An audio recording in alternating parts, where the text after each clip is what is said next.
જે સાચા અર્થમાં જે ગરીબોને જે લાભ મળવા જોઈએ ને એ મળી રહ્યા છે. એમાં ગરીબ કલ્યાણ મેળો હોય કે ના હોય, રૂટીનની અંદર ગરીબો માટેની જે યોજનાઓ છે એ યોજનાઓ એ લાભાર્થી છેવાડાના વ્યક્તિઓ સુધી એ પહોંચી રહી છે. એ અમે પ્રત્યક્ષ નજર સમક્ષ એ જોયું છે. સરકાર પારદર્શક વહીવટને મહત્વ આપે છે અને સાચા અર્થમાં પારદર્શક વહીવટના કારણે ગરીબોના કારણે અલગ અલગ પ્રકારની જે યોજનાઓ છે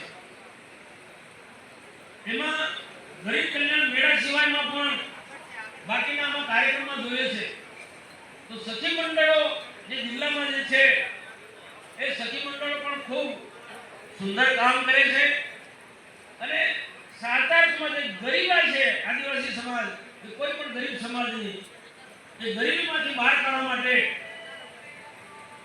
આપ પણ સતત પ્રયત્ન કરી રહ્યા આયોજન થઈ રહ્યા છે. ગુજરાતના માનનીય મુખ્યમંત્રી બનાસકાંઠાથી આ ગરીબ કલ્યાણ મેળાનો પ્રારંભ કરાવવા જઈ રહ્યા છે. આપણા દેશના વડાપ્રધાન નરેન્દ્ર મોદી સાહેબે આ ગરીબ કલ્યાણ મેળાનો પ્રારંભ કરાવ્યો અને તે સતત ગુજરાતમાં ગુજરાત સરકારે ચાલુ રાખ્યો છે. આજે નર્મદા જિલ્લામાં પણ ખૂબ સુંદર રીતના ભવ્ય રીતે આ ગરીબ કલ્યાણ મેળાનું આયોજન થયું છે. વરસાદ હોવા છતાં પણ અધિકારીઓ, પદાધિકારીઓ, આમંત્રિત મહેમાનો અને લાભાર્થીઓ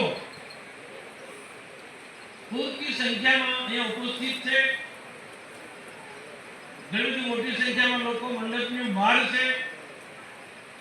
કદાચ આયોજકોને એવું લાગી પણ હોય કે વરસાદના કારણે લોકો નહીં આવી શકે.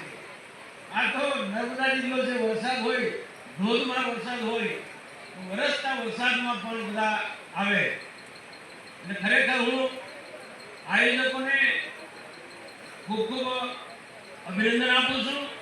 તો આજના પ્રસંગે અહીંયા આપણી વચ્ચે ઉપસ્થિત આપણા જિલ્લા પંચાયતના પ્રમુખ ભીમસિંહભાઈ તડવી, જેઓએ ખૂબ સુંદર પ્રકારનું આપણે માર્ગદર્શન આપ્યું, એવા આપણા રાજપીપળાના ખૂબ જાગૃત ધારાસભ્ય ડોક્ટર દર્શનાબેન દેશમુખ તથા એમની આખી હરોળમાં બિરાજમાન ચૂંટાયેલા પદાધિકારીશ્રીઓ, ડીડીઓ સાહેબ, ડીઆરડી નિયામક છે, ડેપ્યુટી કલેક્ટર મેડમ મુસ્કાનજી તથા જિલ્લાના તમામ આ કાર્યક્રમને સફળ બનાવવા માટે જેમને પ્રત્યક્ષ પરોક્ષ સહયોગ આપ્યો છે તેવા તમામ નાના મોટા અધિકારીઓ, કર્મચારીગણ, પત્રકાર મિત્રો,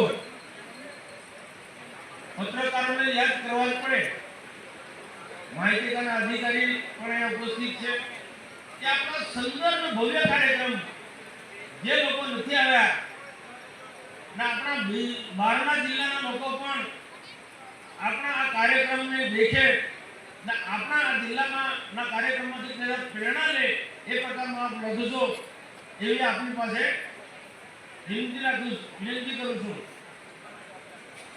અહીંયા સાહેબને સાંભળવાના છે, મારે બહુ ધારું કેવું નથી, સમય